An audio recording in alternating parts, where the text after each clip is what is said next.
Hello and welcome to the Mormon Yeshiva. This particular presentation is part of our Strange Words in the Book of Mormon series entitled Cureloms, Cumoms, and Bears. Oh my. Again, make note of our fair use disclaimer. Again, everything here is just for educational purposes only. Many critics of the Book of Mormon criticize Joseph Smith and the book itself because they come across very curious words. A couple of them here, Cureloms and Cumoms. What are they? Where did they come from? They've never heard anything like this. Well, it has always been my contention there's some things that people need to understand. One, this record, first and foremost, is an Israelite record. So it's going to draw heavily upon the learning of the Jews, as well as even their language. As well, you also have to consider Joseph Smith. We have a Gentile, an unlearned person in the language of the Jews or Israelites, and probably unlearned in many things based upon his educational level. It has always been my contention that many of the phrases and words that you're hearing are someone phonetically sounding out and a scribe trying to spell out many of the Hebrew words or Hebrew word constructs in the Book of Mormon. And it's my contention that what we see as Cureloms and Cumoms are actually related to other Hebrew words, and they may not sound exactly the same. Most of our verbal expressions of the terms in the Book of Mormon came down by tradition. However, they may not, that tradition of pronunciation may not have actually been correct. So let's take a look at some of these things. So let's read it in Ether 9, starting in verse 18. The Jaredites talks about them and some of the animals that they had for food and some of the things that they used for the beasts of burden. In verse 18 it says, and also all manner of cattle and of oxen and cows and of sheep and of swine and of goats and also many other kinds of animals which were useful for the food of man. So he first delineates those categories of animals which they used for food. In verse 19, he delineates something else. And they also had horses and asses, and there were elephants. And again, these two strange words, Cureloms and Cumoms, all of which were useful unto man, and more especially the elephants and the Cureloms and the Cumoms. Now, the first one thing to understand is that the second appear to be beasts of burden, and they appear to be useful, in building and plowing and those type of things. What is also interesting is everything is in the plural. So horses, asses, elephants, Cureloms, but plural in Hebrew does not end with an S. So those are things that we would actually drop because there's no S. Somebody took a Hebrew word, added the S to make it plural. They're sounding it out and then trying to make it consistent. Okay, but let's take a closer look at what these words might mean. Well, again, in verse 19, we take a close look. And they also had horses and asses, and there were elephants and Cureloms and Cumoms, all of which were useful unto man, and more especially the elephants and the Cureloms and the Cumoms. So these Cureloms and Cumoms are ranked up there with elephants, and elephants primarily in the ancient world were used for beasts of war and also beasts of burden. So here we see the word that we call Cuelom. In actuality is an E. The C is actually an S sound. Not Cuelom, but Sur or Shurelom. The Sheen, Vav, Resh. Sur or Sur with the Sheen can be an S or a Sh sound like ship. Is the idea of an ox or a domestic bovine animal used for pulling heavy loads. Now, while earlier it does talk about oxen and bulls, that kind of thing, for a food purpose, they're talking about some type of animal related to what we would consider a domesticated bovine, probably much larger. So instead of saying Cuerelom, it's actually Sur or Shur Elom.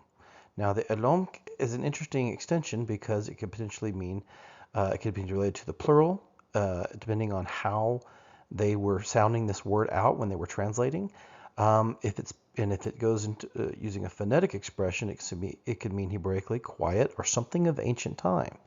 So we see this same expression in the valley of Sur, a different translation, probably a different scribe or something, sounding this out, and using the Shur, or the valley of some type of prehistoric bovine creature, or the valley of the buffalo, or ginormous prehistoric buffalo, whatever it might be. But it is a beast of burden, probably related to what we would think of as an ancient ox or something that may be something different than what we have today, but perhaps no longer exists. The same concept goes and also applies for the word Cumoms. The S again should be dropped off. Somebody's making it plural. The idea is samem. Instead of the hard K sound, it's actually the C as a samic, like an S sound. So samem. We get this in the same word of samamit. It's an unknown animal, often translated as a lizard.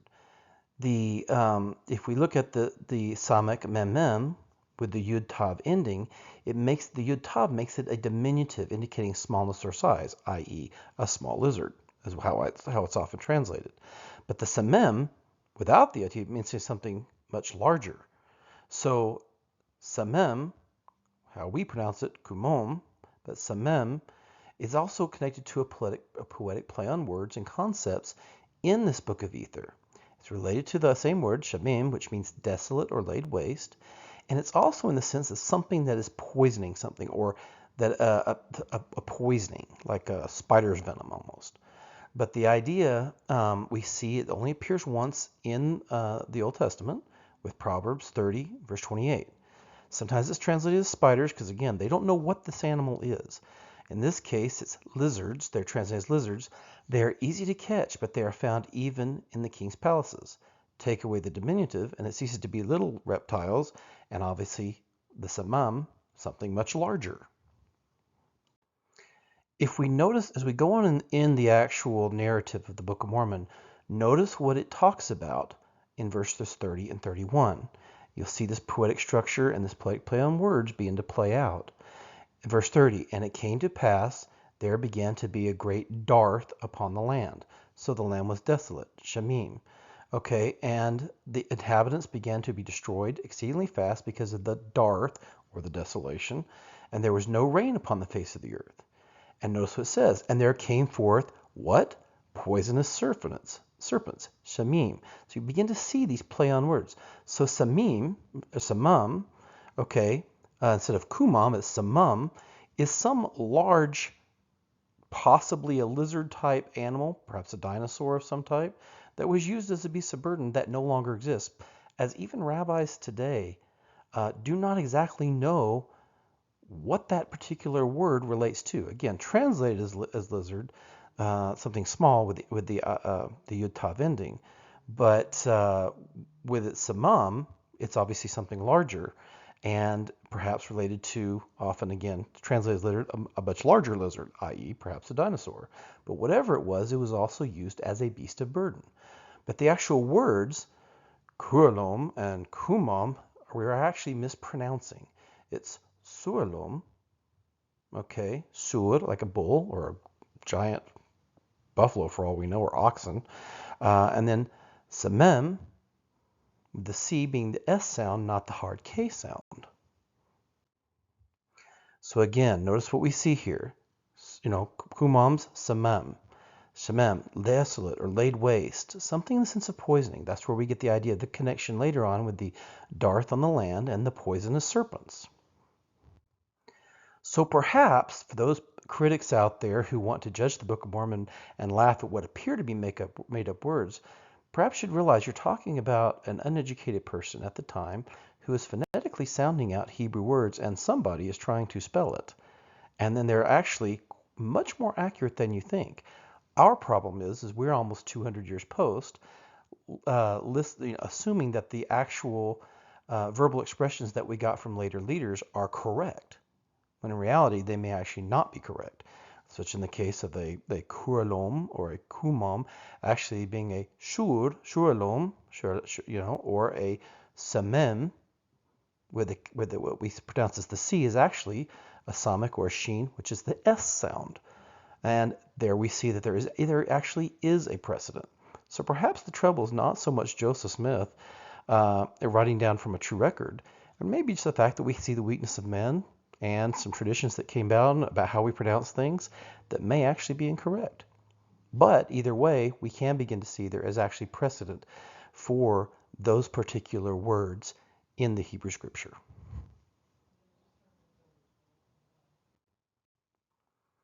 Thank you and have a good evening.